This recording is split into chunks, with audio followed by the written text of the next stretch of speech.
Innal hamdalillah nahmaduhu wa nasta'inuhu wa nastaghfiruhu wa na'udzu billahi min shururi anfusina wa min sayyiati a'malina. May yahdihillahu fala mudilla lahu wa may yudlilhu fala hadiya lahu.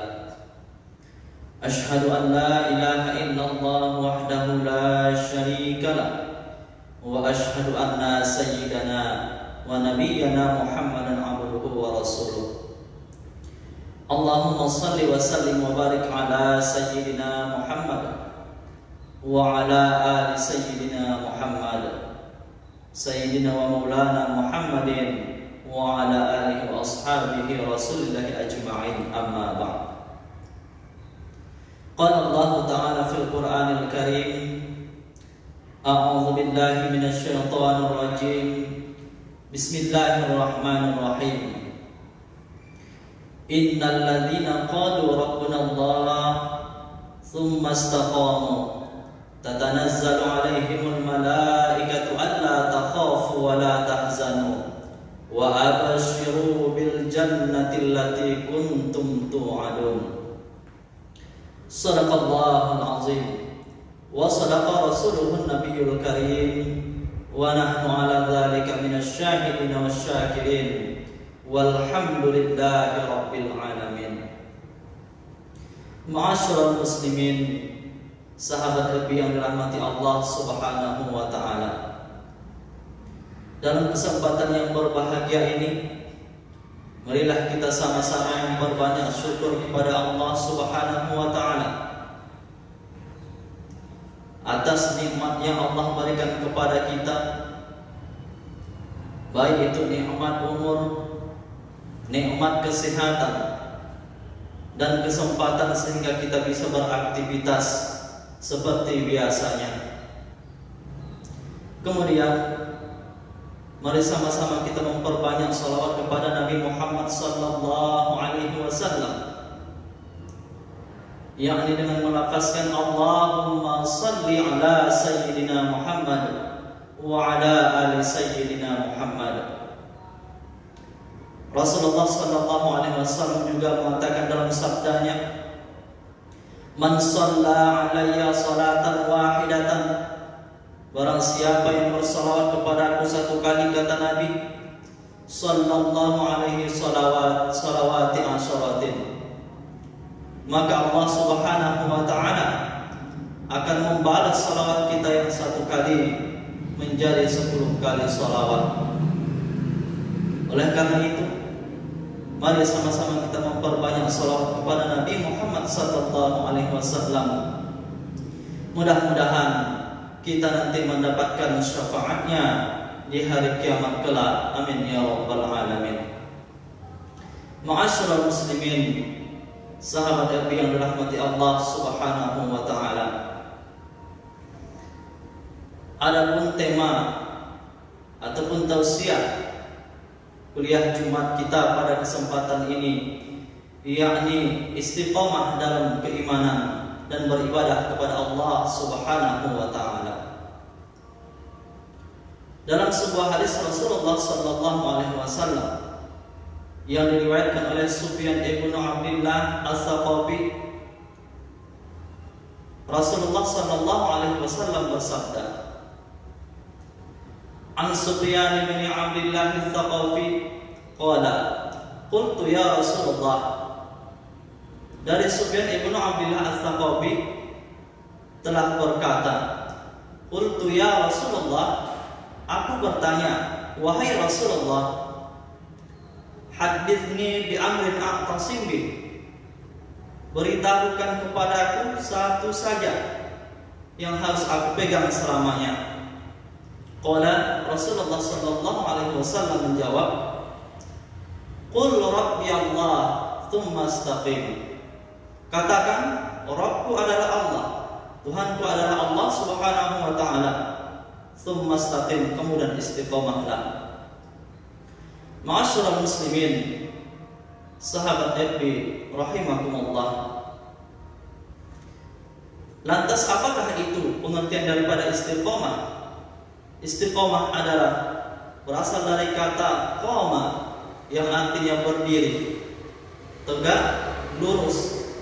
Istiqomah tidak miring ke kanan, tidak miring ke kiri, tidak condong ke depan dan tidak pula condong ke belakang.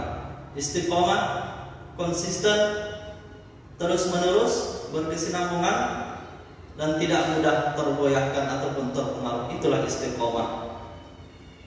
Nah, sahabat Nabi yang dirahmati Allah Subhanahu wa taala, sesuai tema kita, istiqomah terhadap keimanan kepada Allah Subhanahu wa taala.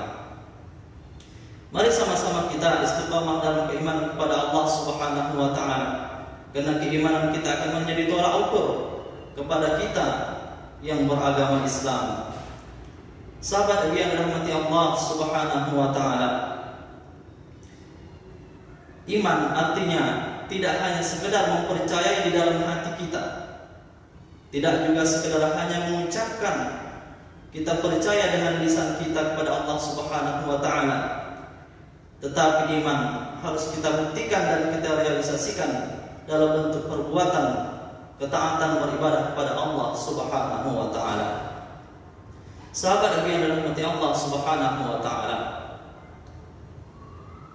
makanya kata Allah Subhanahu wa taala dalam Al-Qur'an, faqasusil qasasi la'allahum yatafakkarun. Ceritakan kepada mereka kisah-kisah itu wahai Muhammad, la'allahum yatafakkarun, agar supaya mereka berfikir dan mengambil iktibar serta pelajaran daripada kisah-kisah tersebut. Sahabat yang dirahmati Allah Subhanahu wa taala, kalau kita melihat kisah yang telah diceritakan Allah Subhanahu wa taala di dalam Al-Qur'an, yakni kisah Nabi Ayub alaihissalam. Nabi Ayub alaihissalam adalah seorang hamba Allah Subhanahu wa taala sekaligus Nabi Allah yang Allah berikan begitu banyak nikmat yang Allah berikan berupa harta kekayaan kepada Nabi Ayub alaihissalam. Ketika Nabi Ayub alaihissalam mendapatkan harta kekayaan dari Allah Subhanahu wa taala yang Allah berikan sebagai anugerah kenikmatan, tetapi Nabi Ayub alaihissalam tidak lantas menjadi hamba harta, tetapi Nabi Ayub alaihissalam juga merupakan salah satu hamba Allah Subhanahu wa taala dan senantiasa taat kepada Allah Subhanahu wa taala. Sahabat Nabi yang dirahmati Allah Subhanahu wa taala, kemudian setelah itu Nabi Ayub alaihissalam Allah uji dan Allah coba berupa kenikmatan. Kemudian sebaliknya ujian Allah terus datang silih berganti. Semakin tinggi tingkat keimanan kita kepada Allah Subhanahu wa taala, maka semakin tinggi pula ujian dan cobaan yang Allah berikan kepada kita.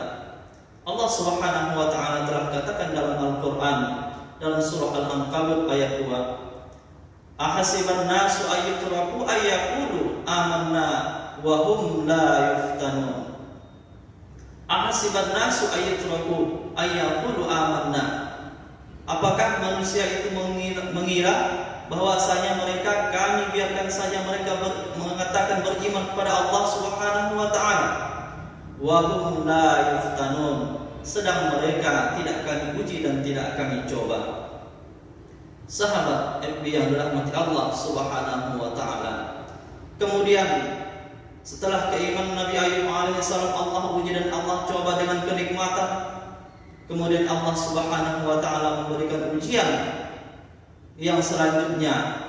Allah Subhanahu wa taala pada saat itu memberikan di masa Nabi Ayub alaihissalam, yaitu berupa kekeringan, sehingga tanam-tanaman, tumbuh-tumbuhan mati beserta hewan-hewan juga mati karena tidak ada makanan ataupun tumbuh-tumbuhan yang tumbuh untuk dimakan hewan tersebut.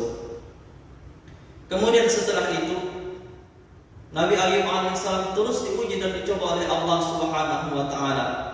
Nabi Ayub diuji Allah Subhanahu wa taala dalam ujian yang sangat berat dibanding ujian kepada para nabi-nabi.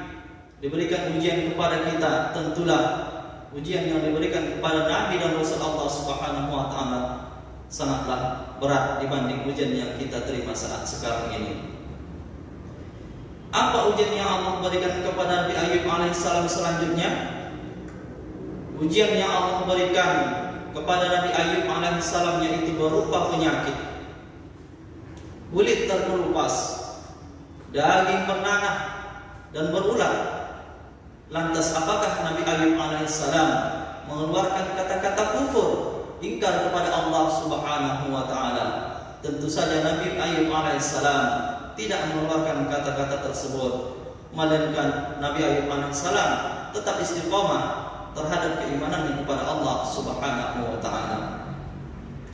Sampai-sampai suatu ketika istri Nabi Ayub alaihissalam, Siti Rahmah, mengatakan kepada Nabi Ayub alaihissalam, "Wahai suamiku, engkau adalah seorang Nabi Allah, engkau adalah seorang utusan Allah. Kenapa tidak engkau minta saja kepada Allah Subhanahu wa taala untuk kesembuhanmu? Berdoalah kepada Allah Subhanahu wa taala agar Allah Subhanahu wa taala memberikan kesembuhan dan segera mengangkat penyakit yang engkau derita." Lantas apa kata Nabi Ayub alaihissalam? Nabi Ayub alaihissalam tidak mengeluh sedikit pun. Nabi Ayub hanya mengatakan, "Rabbi Allah, anni massani ad-dur." Ya Allah, aku terkena penyakit. Wa anta arhamur rahimin, dan engkau Maha Pengasih di antara yang terkasih. Ma'asyiral muslimin, sahabat yang dirahmati Allah Subhanahu wa taala. Inilah bentuk ujian keimanan yang dihadapi oleh Nabi Ayub alaihissalam. Tetapi begitu banyak ujian dan cobaan yang Allah berikan kepada Nabi Ayub alaihissalam, Nabi Ayub alaihissalam tetap istiqamah terhadap keimanannya kepada Allah Subhanahu wa taala. Kemudian setelah istiqamah terhadap keimanan kepada Allah Subhanahu wa taala, yang selanjutnya perlu juga kita istiqamah terhadap ibadah kepada Allah Subhanahu wa taala.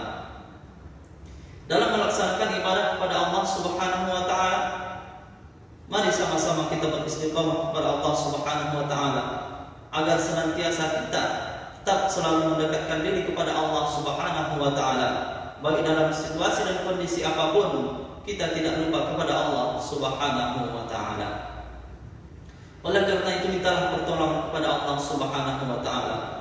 Wasta'inu bis-sabri was-salat, dan mintalah pertolongan kepada Allah Subhanahu wa taala dengan sabar dan salat. Sahabat yang dirahmati Allah Subhanahu wa taala, ketika kita istiqomah terhadap salat yang kita lakukan, maka Allah Subhanahu wa taala akan berikan kepada kita dua hal. Yang pertama, alladzi at'amahu min ju'. Kalau engkau lapar kata Allah Subhanahu wa taala, maka akulah yang akan memberikan makanan. Kemudian yang kedua, wa amanahum min khauf. Jika engkau takut kata Allah Subhanahu wa taala, wa amanahum min khauf, maka aku akan berikan ketenangan. Sahabat Nabi yang dirahmati Allah Subhanahu wa taala,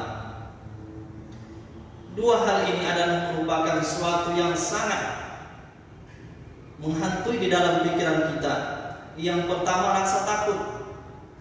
Takut tidak makan, takut lapar, takut tidak memiliki pekerjaan, dan lain sebagainya. Kemudian sedih meninggalkan harta ketika kita akan meninggal dunia, sedih meninggalkan anak, sedih meninggalkan istri, dan lain sebagainya. Oleh karena itu, jika kita istiqomah kepada Allah Subhanahu wa taala, tidak ada alasan untuk takut dan sedih ketika kita akan meninggalkan dunia ini. Sahabat ibu yang dirahmati Allah Subhanahu wa taala, oleh karena itu marilah kita sama-sama istiqomah baik dalam keimanan dan beribadah kepada Allah Subhanahu wa taala. Ketika kita mendapatkan suatu ujian, baik itu dikatakan ketika kita sakit, maka kata Allah dalam Al-Quran, alladzina yadhkuruna Allaha qiyaman wa qu'udan wa 'ala junubihim. Alladzina yadhkuruna Allaha qiyaman, dan hendaklah engkau mengingat Allah Subhanahu wa taala ketika kamu di saat berdiri. Berdiri di sini dimaksudkan adalah ketika kita mendapatkan kekuasaan, ketika ada pekerjaan, ketika ada jabatan, ada tahta, kita harus harus tetap selalu ingat kepada Allah Subhanahu wa taala. Kita tidak boleh merasa bahwasanya diri kita adalah orang yang paling hebat dan paling kuat serta tidak ada tandingannya. Tetapi kita harus ingat kepada Allah Subhanahu wa taala dan kita harus tunduk setinggi apapun pangkat dan jabatan yang kita miliki. Kita harus senantiasa melaksanakan perintah Allah Subhanahu wa taala, yakni terlebih-lebih ibadah salat kepada Allah Subhanahu wa taala. Kemudian wa qu'udan, di saat kamu duduk, artinya di saat kita tidak ada kekuasaan, di saat tidak ada jabatan, di saat tidak ada pangkat dan lain sebagainya, tetap juga kita ingat kepada Allah Subhanahu wa taala, tetap melaksanakan ibadah Allah Subhanahu wa taala. Kemudian di saat ayat yang selanjutnya mengatakan wa ala junubihim, di saat kamu sedang sakit, tetap beribadah kepada Allah Subhanahu wa taala. Tetap Allah Subhanahu wa taala segala-galanya. Sahabat yang dirahmati Allah Subhanahu wa taala, Allah Subhanahu wa taala menyatakan dalam Al-Qur'an tentang istiqomah ini. Bismillahirrahmanirrahim. Innal ladzina qalu rabbuna Allah, sesungguhnya orang-orang yang mengatakan qalu rabbuna Allah, Rabbku adalah Allah, Tuhanku adalah Allah Subhanahu wa taala. Kemudian tatanazzalu alaihimul malaikatu alla takhafu wa la tahzanu. Ketika kita istiqomah terhadap keimanan dan ibadah kepada Allah Subhanahu wa taala, malaikat akan turun kepada kita. Lalu malaikat tersebut mengatakan, alla takhafu wa la tahzanu, jangan engkau takut dan jangan pula bersedih. Kemudian ayat selanjutnya, wa abshiru bil jannati allati kuntum tu'adun, dan bergembiralah orang-orang yang telah mendapatkan surga yang telah aku janjikan. Sahabat yang dirahmati Allah Subhanahu wa taala, mudah-mudahan kita senantiasa istiqomah kepada Allah Subhanahu wa taala, karena istiqomah itu adalah merupakan suatu tolak ukur daripada keimanan kita kepada Allah Subhanahu wa taala dan beribadah kepada Allah Subhanahu wa taala. Tidak terasa sebentar lagi kita akan melaksanakan yang namanya puasa Ramadan, tinggal menghitung hari. Mudah-mudahan ibadah-ibadah yang kita lakukan tidak hanya sekedar sebatas di bulan suci Ramadan tersebut. Inilah yang dimaksud dengan istiqomah. Setelah bulan Ramadan nanti berakhir, kemudian kita tetap istiqomah beribadah di bulan-bulan berikutnya, baik itu membaca Al-Quranul Karim, ibadah-ibadah sunnah yang lainnya. Mudah-mudahan kita senantiasa istiqomah kepada Allah Subhanahu wa taala dalam mengamalkan ibadah-ibadah serta memperteguh keimanan kita kepada Allah Subhanahu wa taala. Sahabat yang dirahmati Allah Subhanahu wa taala, mudah-mudahan kita senantiasa semakin dekat kepada Allah Subhanahu wa taala. Kemudian istiqomah adalah merupakan suatu tolak ukur kepada kita untuk senantiasa mempertahankan keimanan dan ibadah kepada Allah Subhanahu wa taala. Semakin tinggi tingkat keimanan kita, semakin berat pula ujian dan cobaan yang datang kepada kita. Disitulah kita bisa melihat istiqomah itu benar-benar sudah teraplikasikan dalam diri kita. Ketika ujian dan cobaan itu datang kepada kita, maka kita goyah berarti dalam keimanan kita, ibadah kita belum termasuk ke dalam yang namanya menjalankan istiqomah dalam beriman kepada Allah dan beramal soleh kepada Allah Subhanahu wa taala. Sahabat yang dirahmati Allah Subhanahu wa taala, mudah-mudahan kajian yang singkat ini dapat memotivasi diri kita, kemudian sekaligus mengintrospeksi diri kita. Ketika kita melaksanakan sesuatu, hendaklah kita istiqomah dalam hal tersebut. Contoh, ketika kita melaksanakan ibadah sholat sunnah, kita melaksanakan ibadah sholat sunnah, contoh sholat duha. Sholat duha yang kita laksanakan terus-menerus 4 rakaat setiap harinya. Kemudian ada yang melaksanakan ibadah sholat duha 1 waktu atau 1 hari, gelang 3 hari. Tetapi ketika melaksanakan itu 8 rakaat. Berarti lebih baik walaupun sedikit jumlah ibadah yang kita lakukan, tapi kalau istiqomah terus menerus berkelanjutan, itu adalah merupakan suatu ibadah yang Allah sukai. Tapi lebih alangkah baiknya semakin banyak rakaat yang kita lakukan dalam mengerjakan ibadah sunnah, maka ketika kita bisa menjaga istiqomah, maka itu lebih baik. Mudah-mudahan Allah Subhanahu wa taala senantiasa menjaga keimanan kita yang ada pada diri kita, kemudian juga kita istiqomah dalam beribadah kepada Allah Subhanahu wa taala. Demikian saja kultum daripada kuliah Jumat kita pada kesempatan hari ini. Mudah-mudahan kita senantiasa mendapatkan ridho dari Allah Subhanahu wa taala, dan mudah-mudahan Allah Subhanahu wa taala menyampaikan ataupun kita sampai nanti bertemu kepada bulan Ramadan, bulan suci. Marhaban ya Ramadan. Lebih dan kurang saya mohon maaf. Akhirul kalam, billahi taufiq wal hidayah. Wassalamualaikum warahmatullahi wabarakatuh.